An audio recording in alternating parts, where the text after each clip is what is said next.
Oke, selamat pagi, siang, sore, dan malam, Bu Leni, rekan-rekan mata kuliah DSS, dan juga penonton lainnya. Perkenalkan, saya Anas Giovanni bersama rekan saya Akbar Rizky Maulana dan Hari Valentio dari kelompok 2 sistem dari kelompok 2 mata kuliah Decision Support System.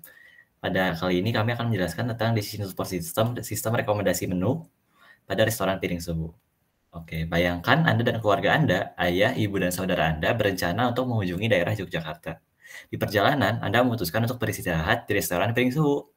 Anda dan keluarga Anda tidak mengetahui menu piring suhu, memutuskan untuk meminta rekomendasi menu kepada pelayan. Setiap anggota keluarga tentunya memiliki preferensi dan pantangannya masing-masing. Nah, sayangnya, pelayan yang melayani Anda dan keluarga Anda adalah pegawai baru yang sama-sama tidak mengetahui restoran piring suhu. Nah, dari skenario ini muncullah masalah. Bagaimana agar semua pelayan restoran piring suhu dapat memberikan rekomendasi menu yang sesuai dengan perbedaan kebutuhan, preferensi, pantangan, dan budget yang dimiliki konsumen? Jawabannya adalah DSS rekomendasi menu. DSS atau Decision Support System yang kami rancang berbasis knowledge, data driven, dan dideploy sebagai sebuah website yang dapat diakses melalui laptop, tablet, handphone, ataupun gawai lainnya. DSS ini terdiri dari sebuah sistem dengan 4 subsistem yang akan saya jelaskan selanjutnya. Subsistem yang pertama adalah Data Management Subsystem. Subsistem ini terkait dengan penyimpanan dan manipulasi dari data pada database yang digunakan oleh sistem secara keseluruhan. Untuk DSS rekomendasi menu, database kami akan berisi dua tabel menu dan tabel kategori. Tabel menu berisi informasi menu yang dimiliki oleh restoran piring suhu, sedangkan tabel kategori berisi kategorisasi yang dimiliki oleh tiap menu. Subsistem yang kedua adalah model manajemen subsistem. Subsistem ini berhubungan dengan logika dan algoritma yang digunakan untuk menganalisis data yang dimasukkan dan menghasilkan rekomendasi secara otomatis. Untuk DSS rekomendasi menu, algoritma yang digunakan adalah algoritma searching yang mendukung exclusion atau inclusion dari beragam kategori. Subsistem yang ketiga adalah knowledge management subsystem. Subsistem ini berhubungan dengan pengumpulan dan penyimpanan dari pengetahuan. Untuk DSS rekomendasi menu, sumber pengetahuan akan berasal dari koki-koki handal restoran piring suhu dengan manajer DSS rekomendasi menu yang akan bertanggung jawab untuk menghubungkan kategori tertentu dengan menu tertentu. DSS hanya akan berperan dalam penyimpanan data keterkaitannya. Dan terakhir adalah User Interface Management Subsystem. Subsystem ini terkait dengan tampilan antarmuka dari DSS kepada penggunanya. Untuk DSS rekomendasi menu, terdapat dua tampilan yang berbeda. Yang pertama adalah tampilan untuk waiter, yang berfokus untuk memfasilitasi proses rekomendasi menu. Dan yang kedua adalah tampilan manager, yang berfokus pada fitur untuk masukkan, mengubah, atau menghapus data menu dan data kategori. Berikut kami akan tampilkan DSS rekomendasi menu yang sudah dibuat. Baik, seperti ini sistem rekomendasi menu yang kelompok kami buat. Jadi sistem rekomendasi menu ini menyimpan data menu makanan dan kategori-kategori atau yang di sistem ini disebutnya teks yang menggambarkan sifat makanan itu. Data menu makanan pada khusus ini diambil dari restoran Taman Piring Sewu, Yogyakarta. Link menu ada di deskripsi.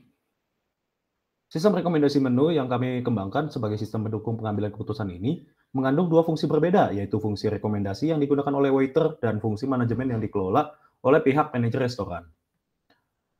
Nah, sekarang di page waiter, fungsi rekomendasi ini akan memberikan daftar makanan sesuai dengan pantangan dan selera customer. Di sini waiter dapat memasukkan kategori-kategori yang akan dimasukkan dan kategori-kategori yang tidak akan dimasukkan dalam export text. Kalau misalnya kita mencet berikan rekomendasi, setelah menunggu beberapa saat muncul rekomendasi dari sistem berdasarkan kedua filter tersebut.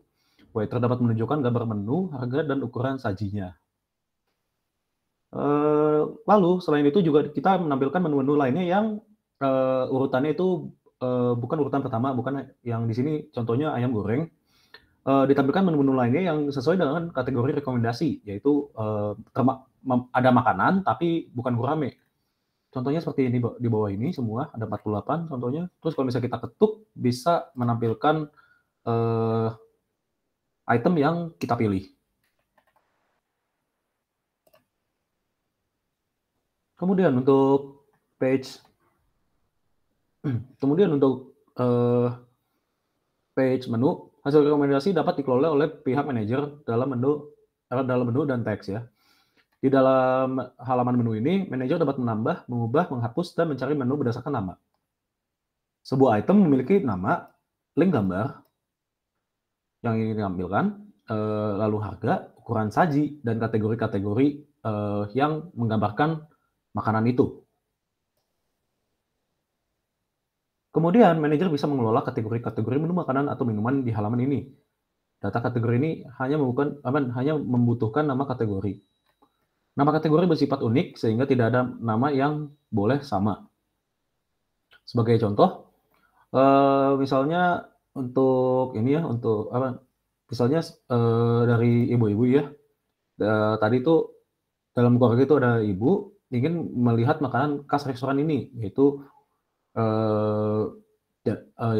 kalau misalnya di dalam sistem ini, seorang manajer bilangnya kita tulisnya sebagai pring sewu. Jadi di include text masukin keyword pring sewu. Setelah itu berikan rekomendasi, nanti keluarnya seperti ini. Makanan-makanan yang memang khas dari pring sewu. Lalu ada kasus lainnya, misalnya seorang bapak yang bilang tidak kuat makanan berkolesterol sebagai lauknya. Jadi kita tahu bahwa bapak itu mau mencari lauk, namun tidak berkolesterol atau kalau misalnya kita tulis di sini berlemak gitu.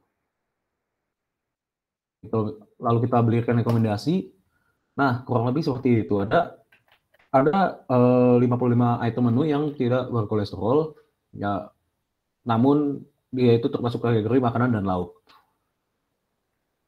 Kurang lebih seperti itu rekomendasi menu pada restoran Pring Sewu. Terima kasih atas perhatiannya. Kelompok 2, rekomendasi menu restoranku.